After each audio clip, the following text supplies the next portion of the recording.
Kumbaga, ang sa akin lang din naman, maiwasan yung kumari pagka-emergency, dadalhin nyo. Wala na kayong pagpipilian nun. Hindi ka napipili ng hospital nun yung pagka-emergency na eh. Di ba kuya? Oo. Kung ngayon, hanggat kung ano, maagapan yung pagdala sa dun sa hospital niya talaga, di ba po? Hmm. Ano po yun? Walk-in po sa OPD, ganun po. Doon, Outpatient po na siya. hindi ko alam. Mas maganda yata doon siya. I-co-confine siya. Ano yung mga kailangan i-inject sa kanya. Tatawag sana ako para makausap si Ate Jen eh. Pero kung may record naman siya doon, madali na. Pagka nagpunta po tayo doon. Doon po kami admit pang halos 3 months. Kasi mas mahirap po yung inaano po nila. Mas mahirap yung gusto nyo na parang maghihintay na lang tayo. Ganun naman talaga yung parang maghihintay na lang tayo ng ano niya, di ba po? Pag po halimbawa, di ba po, sa JBL, di ba po halimbawa, ang inano ko po kasi doon, pag-walk-in po kayo, tatanggapin agad kami. Pag walk-in po. Opo. Kasi yun din po ang iniisip ko pagka baka pauwiin lang din kami. Hindi ko kasama nyo naman po kami this time. Kasi, So kung hindi naman hindi. kasi yung inano ko kasi pag kami manghihiram po kami ng sasakyan, gagastusin Hindi po naman namin. sigurado, di ba? Opo, di po sigurado. Kasi sayang lang po yung pagpapahiram, paggamit namin ng sasakyan, tapos gagasolin na. Kung mari lang po, pupunta tayo sa hospital. Sino pong maiwan sa mga bata? Ang kapatid ko po. Okay. So may makakaano po kayo dito. Kasi hindi pwedeng hindi mo sasamahan. Ikaw yung taga-bili ng pagkain sa labas eh. Tapos kayo lang po yung sa taas na pwedeng magbantay. Makita yung sinong tumatawag. Kumari ikaw kausap. Hello po, Tatay Ram. Good morning po. Ay, Good morning po. Nakasarap pa yung store. Pasensya na. Good morning. Dito po kami sa labas ng store niyo. Totoo. Hey, joke lang. Ay, talaga. Hello po, Ate- Tatay Ram. Nakasarap pa po kasi yung store po. Ate Jen! Hello po, good morning po. Kailangan po namin ng tulong niyo, Ate Jen. Ngayon na po? Okay lang po. Kausap po natin ngayon ng Jan and Janica Katekram ng Tekram Vlog International. Ate Jen, naalala mo si Maui? Baby Maui? Opo, nakita ko po siya, Tatay Ram. Opo. Ganito po. Kasi naisip lang, di ba, tinanong ko si nanay po noon, Opo, ba't hindi, kumbaga, ibalik sa hospital? opo. Ang po niya, natatakot na po siyang ma-injectionan ulit, maturukan, ganon. Parang yun po yung nasasaktan po siya. Opo. Ngayon po, parang nagbago po yung niya na sinabi po nung kapatid na mas... Mas mabuti daw po na may doktor na nag-check sa kanya. At tapos ganito po, ang magandang balita, yung dati po niyong doktor, nandyan po siya sa JBL po. JBL. Oh, okay po. So, alam ko naman, masaya kayo na natutulungan po yung mga kababayan po natin, di ba po? Opo, Tatay Ram. Wala pong problema.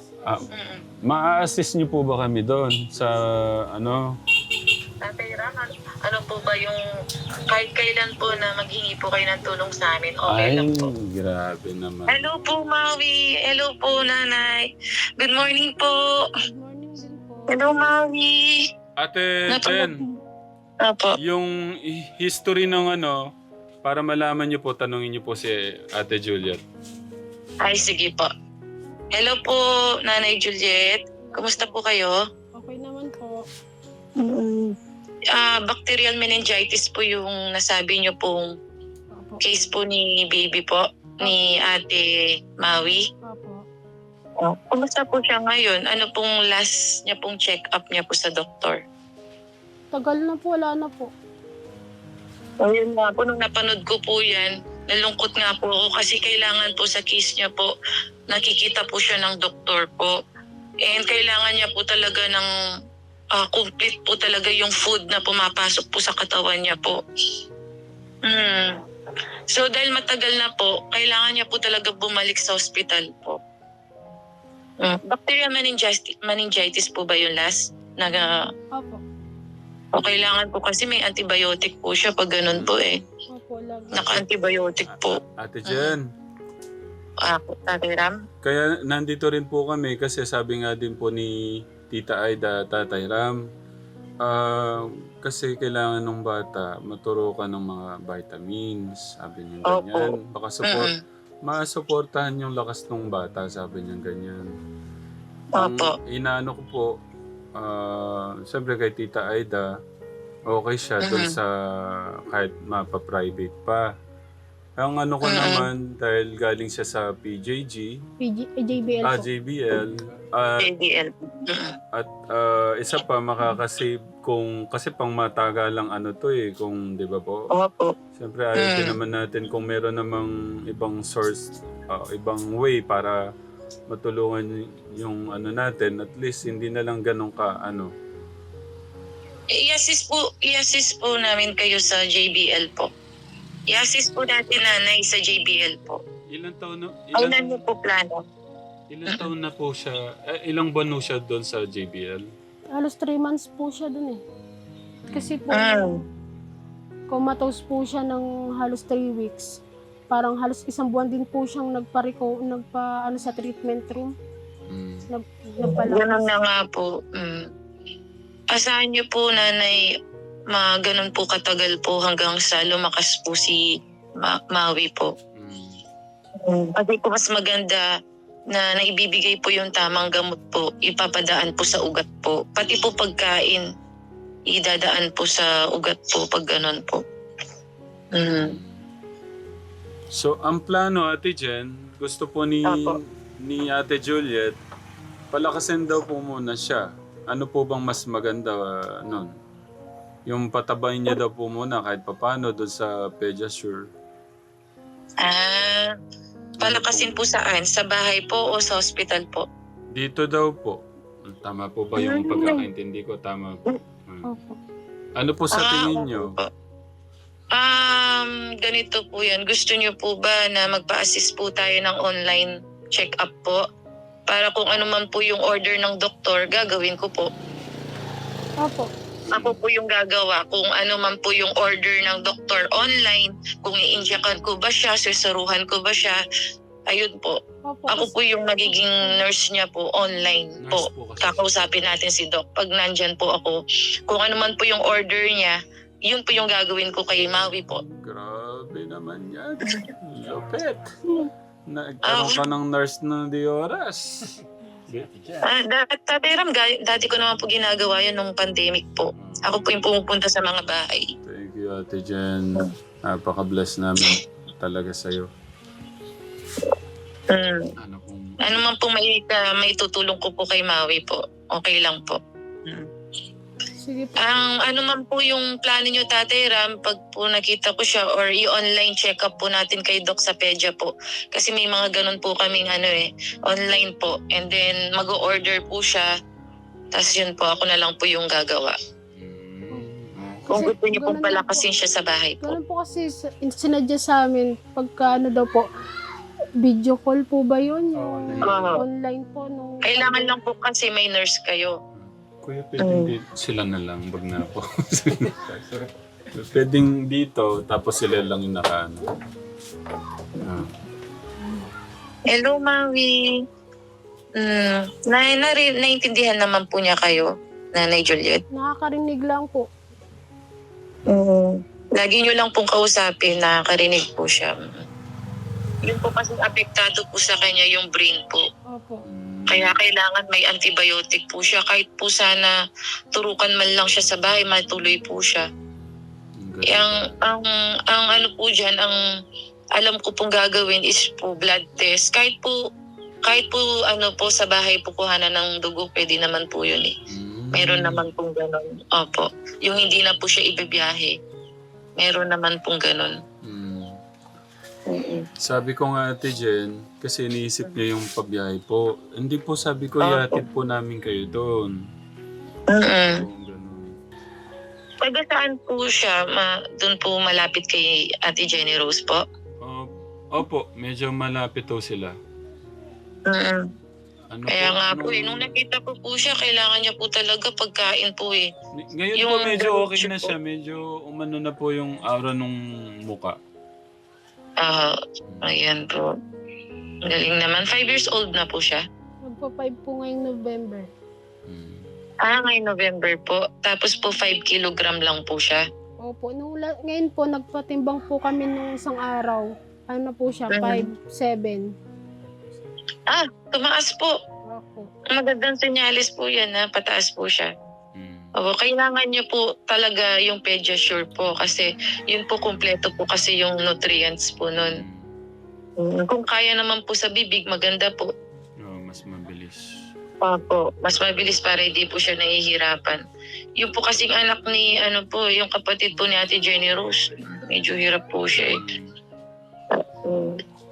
Isa pa po yung kanyang case po, Tatay Ram, medyo nakakaawa po. Kasi po risk for aspiration po kasi. Pero si Baby Maui po kasi hindi ko pa po nakita paano siya pakainin. Ito po, makikita niyo. Tay, kunin. Ayun po. Ito po. Sige na po. Makikita niyo po.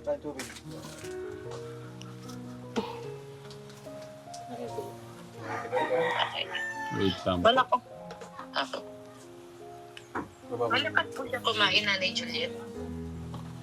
May time po malakas kumain, may time din po mahina. Talagang po siya, no? Medyo may konting solid yung food niya. Okay naman po. Okay naman po siya. Okay po yung pagmuya niya. Bine-blend niyo po, Nay? Opo. Magaling po siya mumuya. Opo, Okay naman po pala tayo. Pwede po siya sa Pediasure. Unlike po kasi dun sa kapatid ni Ate Jenny Rose, medyo delikado po eh. Para sa nasisamid lagi. Opo, pero kay Maui po, okay po siya. Okay po yung gag reflex niya. Hindi po siya na-aspirate sa ganyan. Galing. Ayun. Mukha nga po siya mas malakas ngayon kumpara dun sa first niya pong vlog. Po. Tatay. Ayun. Ano pong vitamins niya, Nanay Juliet? Nung nakaraan po, wala po. Hindi po kasi kami Wala po talaga. As in, nahinto po nga lahat. po. Kung may start po yan, mas maganda po. At tanungin ko po yung kakilala ko pong magaling na doktor po para po kung pwede po siya sa online check-up po. Opo, mas maganda Ayan po po. para sa amin. Tapos, mga kailan kaya Ate Jen na pwede po nating, sa tingin niyo po, anong mas maganda? Palalakasin mo muna o mas okay yata dyan palakasin? Sa tingin ko po kasi, kung ready po sana silang, pwede po yung palalakasin muna, Tatay Ram. Pwede po. Baka po kasi mabigla sila sa ospital. Mayroon po kasi pag nakita yung hospital, nanghihina po eh. Okay. Opo. Mayroon pong ganun eh. Baka po lalo siyang manghina. Tingnan muna po natin yung online na order po ni Doc kung ano po pwede. Nga po. So, paano Ate Jen? Mahintay po namin ngayong araw or i-update nyo na lang po ako? Sige po, kausapin ko muna po si Doc, Tatay Ram. Po. Tapos update ko po kayo. Sige po. Para Sige po, kung ano po sasuggest niya, kung po dadalhin lang po ba natin sa hospital or okay muna po yung online check-up. Sige po. Gusto ko po kasi ma-assess ko siya ni Doc po eh. Pero mahalaga malaman po yung timbang niya, 7 kilogram po. 5.7 po. Opo, 5.7. 5.7. 5.7 kilogram. Apo. Okay. Tawagin ko po si Doc, ano pong pwede pong gawin. And then, ayun na po, tay. Kontakin ko po kayo agad, tay. Sige po, Ate Jen. Maghintay na lang po muna kami dito para kung ano man, mahintay na namin, madala na sa hospital, no? Opo. Natutulog po ba kayo dyan, Tay? Dito po hindi pa po. Akala ko po dyan po kayo natulog. Hindi. Sige po, Tay. Nasanay na Balitaan po ko po natutulog kayo kami agad. sa ano. Akala ko po dyan po kayo natulog. Sige po, Tay. Sige Agad ko po kayo balitaan. Thank you po. Thank you. Hintayin po Ako namin po. yung balita. Opo, Sige po, Tay. Opo, thank you, Ingat thank you. kayo sa mission po. Thank you Bye-bye po. po. Nanay Juliet, palakas po kayo. Thank you Pray po. lang po, dasal po. Okay. Maui. Ayan, si Tita Maui yan. Si Tita Jen yan. Si Tita Jen. Maui. Ayan, ang lakas po niyo kumain. Sige, Ate Jen. Hintay na lang po namin, no? Sige po, Thank pabubukas you, ko na Ate po yung Jen. store. Apo, thank Sige you. po, Tay. Bye-bye po. Ingat po.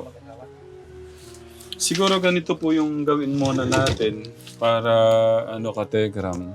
Iabot ko na din tong pagmamahal ni Ate Tintin at saka ni Tita Jovi. May nagpaabot kasi. Sabi ko nga sa inyo, may nag-book sa Angel. Pero kay Tita Aida, kasi yan nga, gusto niya, maano siya. Ayan, kay Ate Tintin. Ate Tin, thank you. Tumawag ko siya kahapon. Nagpapaabot po siya ng 8,000. Kaya ano po, no? 1, 2, 3, 4, 5, 6, 7, 8. Ikaw na lang umawa, kuya. 1, 2, 3, 4, 5, 6, 7, 8,000. Kay Ate Tintin po yan. Kay Tita Joby naman 2,000. 1, 2,000 kuya. Thank you, Ate Tin.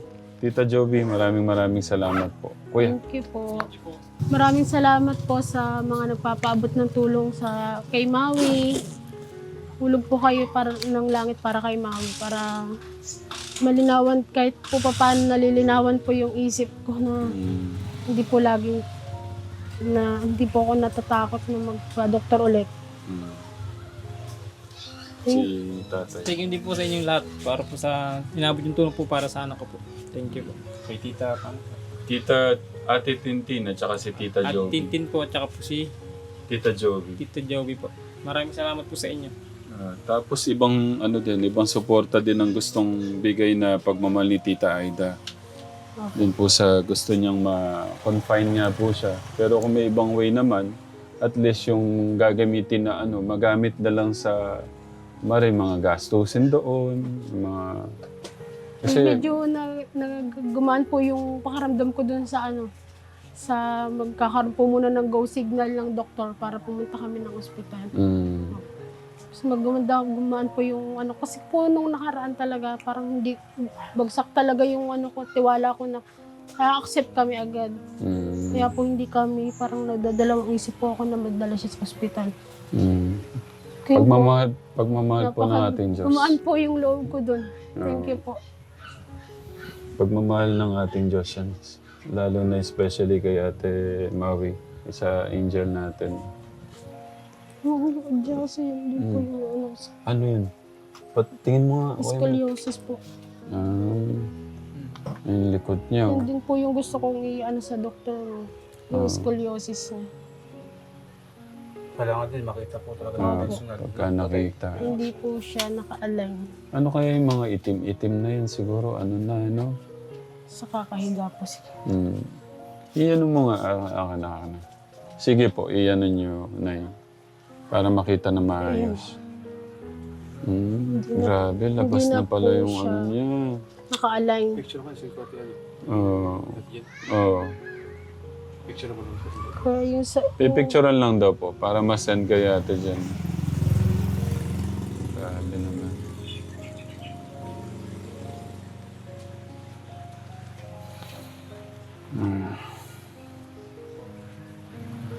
Yun din po yung isa sa inaano ko yung scoliosis niya po habang tumatanda po siya. Baka po lumala. Yeah. Siguro sa na din, yung proper, yung positioning, ganun. Lagi po kasi siya nakaganon pagka, kahit po ayusin ko siya, maya-maya nakaganon na naman po siya. Natuwa naman ako na sabi niyo parang nagkaroon ng maluwag o naging payapa yung ano niyo. Naging ano po ako doon kasi nag-try po kami lagi sa online. Hindi po kami natatawagan or na-accept. Maraming beses po kami nagtatry sa online. So, yun po. Habang nag-aantay ho tayo ng update kay Ate Jen, punta ho muna kami dun sa nakita namin kanina, no? Para after nun, baka nakapag-ano na siya. Nakakausap na si Doc. Opo. Doon muna kami, ha? Ate Maui. Dito na po kayo magtanghalian. Aayos po ako ng tanghalian. Ay, huwag na po. Kausap na. Ayun na pala. Ang bilis, oh.